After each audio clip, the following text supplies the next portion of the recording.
अस्सलाम वालेकुम नाज़रीन, हमारी सुबह प्रोग्राम फोकस ऐं मां आहियां ज़ुहैब ज़रदारी। नाज़रीन, अॼोको असांजो प्रोग्राम सकाफ़त ॾींहं जे हवाले सां स्पेशली तौर ते आहे ऐं असां अॼोके प्रोग्राम में सिंध जी सकाफ़त ते ॻाल्हि ॿोल कंदासीं ऐं सिंध सकाफ़त जो ॾिहाड़ो हर साल डिसंबर जे पहिरें आचर ते मल्हायो वेंदो आहे ऐं इन भेरे 3 डिसंबर ते हीअ सकाफ़ती ॾिहाड़ो मल्हायो पियो वञे। धरती टीवी समेत जेके ॿिया सिंधी मीडिया हाउसिस आहिनि उहे रिवायती तौर ते हिन जी तयारी बि करे रहिया आहिनि ऐं सभई जेको आहे सो उन में जेको उजागर करण जे लाइ सकाफ़त खे उन सां गॾोगॾु जेके तक़रीबूं आहिनि उहे बि सॼी सिंध में जारी आहिनि ऐं उन सां गॾोगॾु जेको असां धरती टीवी जे तरफ़ां जेको हिन भेरे हिकिड़ो जेको स्लोगन ॾिनो वियो आहे त बाशऊर सिंध रोशन मुस्तक़बिल जी ज़मानत, उन तहत असां इन ॻाल्हि खे ज़ोर ॾेई रहिया आहियूं त जेसीं ताईं इल्मु अदब ऐं फ़न ऐं मौसीक़ी जो क़दुरु थींदो ऐं उहे ई शऊर जे आणण जे लाइ इहे जेके एलिमेंट्स आहिनि इहे तमामु ज़रूरी आहिनि ऐं जॾहिं इहे समूरियूं शयुनि जो असां क़दुरु कंदासीं त असां बाशऊर थींदासीं ऐं बाशऊर क़ौमूं ई इन मुल्क में तरक़ी कंदियूं आहिनि। अॼोके प्रोग्राम में असां ॻाल्हि ॿोल कंदासीं त सिंध जी सकाफ़त में उनखे उजागर करण में इल्म जो, अदब जो, फ़न जो, मौसीक़ी जो इन जो केॾो वॾो किरदारु रहियो आहे त उन्हनि सिंध जी सकाफ़त खे कहिड़े नमूने सां ऐं केतिरी हद ताईं दुनिया जे अंदरि मुतारिफ़ करायो ऐं ख़ासि तौर ते उहे माण्हू, उहे चहिरा, उहे शख़्सियतूं जेके सिंध जी सुञाणप जो ओञाण बणियूं आहिनि या सिंध जी जिन जो तारुफ़ जेको आहे सो इहो कयो वञे त हीउ सिंध जो आर्टिस्ट आहे, हीउ सिंध जो फ़नकार आहे, त मुंहिंजे ख़्याल में उहे उन्हनि जो बि तमामु वॾो हिकिड़ो सकाफ़त में किरदारु रहियो आहे। अॼोके प्रोग्राम में असां सां गॾु मुख़्तलिफ़ अदाकार ऐं गुलूकार असां सां गॾु मौजूदु हूंदा। असां इन ते असां ॻाल्हि ॿोल कंदासीं। प्रोग्राम जे पहिरें हिसे में कैसर ख़ान निज़ामाणी साहिबु सीनियर अदाकार आहिनि, तमामु घणो उनजो जेको आहे सो हिकिड़ो फ़नी पोरियो आहे। उन पंहिंजी हिकिड़ी सॼी ज़िंदगी हिन फ़न खे ॾिनी आहे ऐं पंहिंजे फ़न जे ज़रिए, पंहिंजी अदाकारी जे ज़रिए उन्हनि न सिर्फ़ु हिन मुल्क में बल्कि सॼी दुनिया में सिंध खे ऐं सिंधियुनि खे प्रोमोट कयो आहे। उन ते असां ॻाल्हि ॿोल कंदासीं। कैसर ख़ान साहिबु अस्सलाम वालेकुम। वालेकुम सलाम साईं, पहिरीं त ॿुधायो कीअं पियो लॻे तव्हांखे भई पंहिंजी सकाफ़ती ईद हर साल डिसंबर में मल्हाईंदा आहियूं त तव्हां फ़नकार जेके आहे सो उहे बि ज़ाहिर आहे हुई सदाईं इन्हनि ख़ुशियुनि में, इन सेलिब्रेशन्स में हूंदा आहियो, पर ख़ासि तौर ते हीअ ईद आहे असांजी, इन जे हवाले सां तव्हां छा चवंदो ऐं केतिरा पुरजोश आहियो तव्हां? हा, पहिरियों त पाण खे इहो तइयुन करणु घुरिजे त पाण जेके सिंध में रहूं था, छा रुगो नचण ॻाइण जो नालो ई सकाफ़त आहे छा? पाण इहो छो था विसारे छॾियूं त क़ाइद आज़म मोहम्मद अली जिन्ना जे पाकिस्तान ठाहियो उहो हिकिड़ो वॾो वकील हुयो। शहीद ज़ुल्फ़कार अली भुट्टो उहो पाण हिकिड़ो वॾो वकील हुयो। हिते हिकिड़ो रंग ॾिनो वञे थो त बसि नौजवान छोकिरियुनि खे हथनि पे नचायो पिया, टिकटॉक ते नचायो पिया, बसि इहो पंहिंजो सकाफ़त जो ॾियारो आहे। तव्हां इहो ॾिसो त पोएं साल पाण में कहिड़ियूं घटितायूं रहिजी वियूं हुयूं जेके हिन साल पाण पूरियूं कयूं आहिनि। पोएं साल पाण पंहिंजे पाण सां कहिड़ा वाइदा कया त बाबा असां इल्मु पिराईंदासीं, आर्टिफिशियल इंटेलिजेंस जे हवाले सां असां कमु कंदासीं, कॉलेज में, यूनिवर्सिटीज़ में, स्कूलनि में कॉपी कल्चर जो ख़ात्मो कंदासीं, रिश्वतूं वठण असां छॾे ॾींदासीं। असां सरकारी इदारनि में वञूं था त आम सिंधी माण्हूअ जो कमु बिना रिश्वतुनि जे कंदासीं त पोइ तव्हां चओ त हा असीं ग़यूर सिंधी आहियूं। बाक़ी ईअं हले पियो, उर्दू में छा चइबो आहे, तो चल रहा है चल चलाओ सो पियो हलंदो बाबा। अच्छा, हूअं बि कैसर साहिबु त तव्हांजी बिल्कुलु ॻाल्हि सां मुतफ़िक़ आहियां त असांखे हर दफ़े इहो ऑब्जेक्टिव रखिणो खपे ऐं पोइ ईंदड़ साल ताईं वरी असांखे पंहिंजो पाण घटि में घटि अकाउंटेबिलिटी करणु खपे त असां उन में केतिरी बहितरी आंदी आहे। इन हवाले सां असां वटि त सभई जेके आहिनि टीवी चैनल्स ख़ासि तौर ते को न को हिकिड़ो टॉपिक खणी ईंदा आहिनि। जीअं हिन दफ़े असांजो बि आहे त बाशऊर सिंध। असां बि मतिलबु त ऑब्जेक्टिव त हर दफ़े अचनि था, पर उहे इम्प्लीमेंटेशन जो मसइलो आहे, क़ौम ताईं उन मैसेज खे वञण जो मसइलो आहे त मतिलबु कहिड़ो सोर्स हुजे जेके जो असां सॼी क़ौम खे ऑब्जेक्टिव कयूं। साईं ॾिसो, सोर्स जेका आहे न उहो कंहिं वक़्तु हूंदो हुयो टीवी चैनल, उहो हाणे आस्ते आस्ते ऑब्सलीट पियो थींदो वञे। हाणे सॼो सोर्स जेको आहे सो आहे तव्हांजो सोशल मीडियम। ठीकु आहे न? त सोशल मीडियम जे ज़रिए तव्हां ॾिसो त तव्हांखे वाज़े फ़र्क़ु नज़र ईंदो जेके सिंधी नौजवान आहिनि उन्हनि जा जेके टिकटॉक या उन्हनि जी जेकी ॻाल्हि ॿोल आहे ऐं जेके नॉन सिंधीज़ आहिनि तव्हां उन्हनि जो बि IQ लेवल ॾिसो।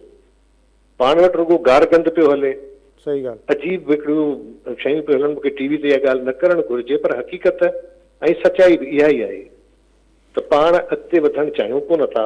उहो हिकिड़ी ॾींदा आहिनि न मिसाल त हिकिड़ा जेके माण्हू हुआ हिकिड़े ख़ासि दीन जा से दोज़ख मां निकिरी जन्नत में पिया वञनि त पंहिंजे ई उनखे छिकियूं वापसि जेग में पिया किराइनि। लेग पुलिंग असां वटि जो हाल इहो थियल अथव। न उन खां पोइ तव्हां ॾिसो त जेके आर्टिस्ट आहिनि उहे सभु जेके आहिनि लॻा पिया आहिनि त कंहिं तरीक़े सां असांखे कल्चर डिपार्टमेंट मां ख़ैरात पई मिले, वज़ीफ़ो पियो मिले, असां पिया जीअरा रहूं। सिंधी मायूं कुड़ियूं उहे सभु हिकिड़ो कार्ड आहे सपोर्ट जो, इनकम सपोर्ट जो, उहे उनजे पोयां लॻा पिया आहिनि। दुनिया में मायूं कारोबार थियूं कनि, फैक्ट्रियुनि में कमु थियूं कनि, पढ़ाइनि थियूं, पाण हिकिड़े मख़सूस कार्ड जे पोयां लॻा पिया आहियूं।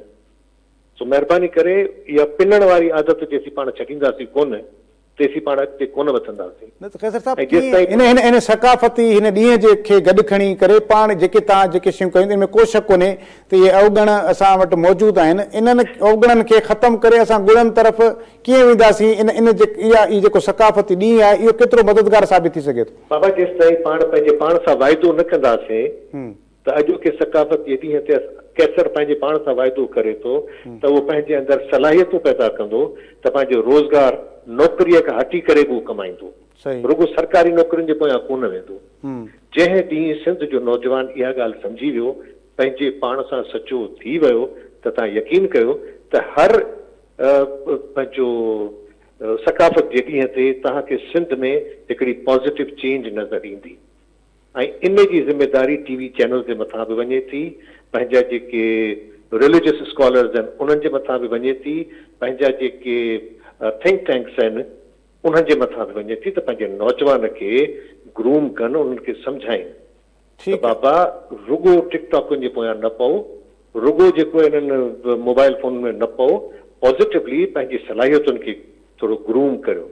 भले पंचर हणणु सिखो गाॾियुनि खे, मिस्त्री जो कमु सिखो, इंजीनियर नथा थियणु चाहियो न थियो, IT जो कमु सिखो, रिपेयर जो कमु, मतिलबु पंहिंजे पाण खे ग्रूम करणु ज़रूरी आहे बाबा। हा, मतिलबु त आर्टिफिशियल इंटेलिजेंस तरफ़ वञणु घुरिजे पर आर्टिफिशियल बिहेवियर तरफ़ न हुजणु खपे। माना छा चवंदा आहिनि प्रैक्टिकल कॉम थियण जी ज़रूरत आहे असांखे। इहे अखर तव्हांखे मूंखां वधीक अचनि था, तव्हां बिल्कुलु सही ॻाल्हि पिया करियो, ईअं ई हुजणु घुरिजे। ठीकु आहे कैसर खान निज़ाम साहब, वॾी महिरबानी, तव्हां असांखे वक़्तु ॾिनो। सीनियर अदाकार कैसर खान निज़ामानी साहिबु असां सां ॻाल्हि ॿोल करे रहिया। ऐं बिल्कुलु उनजी इहा ॻाल्हि दुरुस्त आहे त असां खे प्रैक्टिकली सोचणो पवंदो ऐं असांखे अमली तौर ते उन पंहिंजो एहतिसाब बि करिणो पवंदो त असांखे ॾिसणो पवंदो त असीं हिन वक़्तु किथे बीठा आहियूं। ऐं बिल्कुलु जेके अॼु जी जेका टेक्नोलॉजी आहे उनखे मुस्बत अंदाज़ में उन इस्तेमालु करण जी ज़रूरत आहे, उन मां फ़ाइदा वठण जी ज़रूरत आहे, उन मां सिखण जी ज़रूरत आहे। ऐं ईअं ई जीअं हर साल को न को ऑब्जेक्टिव हूंदो आहे, को न को उनवान हूंदो आहे हिन सकाफ़ती ॾियारे खे मल्हाइण जो, त उन ते बिल्कुलु असीं सभु गॾिजूं था। छाकाणि त हिन सकाफ़ती ॾींहं ते असां कंहिं बि मज़हब, रंग, ज़ात जी नसल जे फ़र्क़नि खां उनखे ख़तमु करे छॾींदा आहियूं ऐं सभु पाण सां हिकु अजरक जे उन छांव में अची गॾिजी वेंदा आहियूं ऐं सकाफ़त जो ॾींहुं मल्हाईंदा आहियूं। त उन ॾींहं ते इहो जेको रवैयो आहे इहो सॼो साल छो नथो बरक़रार रखियो वञे? इहो रवैयो सॼो साल जेकॾहिं बरक़रार रहंदो त असां में नफ़रतूं ख़तमु थी वेंदियूं, असां में जहिड़ा झटा ख़तमु थी वेंदा ऐं असां हिकु तरक़ी याफ़्ता क़ौम जे जो जेको सुपिनो आहे उहो असां साबिया करे सघंदासीं। ऐं उन सां गॾोगॾु असांखे सभिनि खे, हर माण्हू खे पंहिंजे हिसे जो कमु जेको आहे उहो ध्यानतदारी सां करण जी ज़रूरत आहे, पंहिंजी कमिटमेंट सां करण जी ज़रूरत आहे। ऐं उन में ज़ाहिर आहे कि ॾुखियायूं की मुश्किलातूं ज़रूरु मौजूदु आहिनि, पर ॻाल्हि इहा आहे त असीं जेसीं ताईं पंहिंजो पाण खे पाण न मञराईंदासीं एसीं ताईं दुनिया असांखे कोन मञंदी। ऐं बिल्कुलु हीअ जेको सकाफ़त जो ॾींहुं आहे इन जो तमामु घणो इन में असांजो मददगार साबित थींदो आहे ऐं थिए बि थो। त इन खे हर साल वांगुरु जेकॾहिं जीअं कैसर साहिबु चयो पियो त असां उन गुज़िरियल साल जेके पाण सां के कमिटमेंट कयूं था, के वाइदा वचन कयूं था, के अहद कयूं था, त असां ईंदड़ साल में जेको आहे सो हिन क़िस्म जी जेका मुस्बत तब्दीली आणींदासीं। ऐं पोइ जॾहिं उहो साल मुकमल थिए त असां उनजो जेको आहे सो पंहिंजो पाण जाइज़ो वठूं त असांखे ख़बर पवे त असां जेको आहे उहो कहिड़े हंधि पहुता आहियूं ऐं छा असां उहे जेके टारगेट रखिया हुया उहे असां अचीव कया ज़रूरी कोन्हे त असां जेके टारगेट पाण सेट कयूं उहे असां को सभु जा सभु 100% असीं उहे अचीव करे वठूं, पर असां एफर्ट्स वठी सघूं था, असां कोशिशि करे सघूं था। जी, असां इन मौज़ूअ ते वधीक गुफ़्तगू कंदासीं। सीनियर आर्टिस्ट आहिनि पाकिस्तान, बल्कि सॼी दुनिया में पाकिस्तान जी नुमाइंदगी कंदड़ शकील सिद्दीकी साहब असां सां गॾु मौजूदु आहिनि। उन सां असां सिंध जी सकाफ़त जे हवाले सां, पाकिस्तान जी सकाफ़त जे हवाले सां ऐं सकाफ़त दुनिया खे ॻंढण में केतिरो मददगार साबित थिए थी, इन ते ॻाल्हि ॿोल कंदासीं। शकील साहब अस्सलाम वालेकुम। जी वालेकुम सलाम। शकील साहब, पहले तो मैं आपको सिंधी कल्चर डे की मुबारकबाद भी पेश करता हूँ और साथ साथ आपसे ये सवाल इसलिए बहुत पूछना मैं ज़रूरी समझता हूँ क्योंकि आप पूरी दुनिया में पाकिस्तान की नुमाइंदगी करते रहे हैं। तो आपसे मैं सिर्फ ये पूछता हूँ कि पहले कि सकाफ़त जो है वो दुनिया को आपस में जोड़ने में कितनी मददगार साबित हो सकती है, कितनी मुआविन साबित होती है? देखिए, हमारी सकाफत जो है ना, वो मैं तो समझता हूँ कि उसको बहुत पीछे कर दिया गया है। इसको और उजागर करने की जरूरत है। हम अपने कल्चर से पीछे हट गए हैं, ठीक है ना। हमने अडॉप्ट करना शुरू कर दिया दूसरे के कल्चरों को। ये हमारा कल्चर इतना मीठा, इतना प्यारा है, इसको जितना हम प्रमोट करें वो कम है, और ये बहुत जोड़ने का काम करती है। यहाँ पे हर आदमी के अलग अलग कल्चर्स हैं, अलग अलग सकाफत है।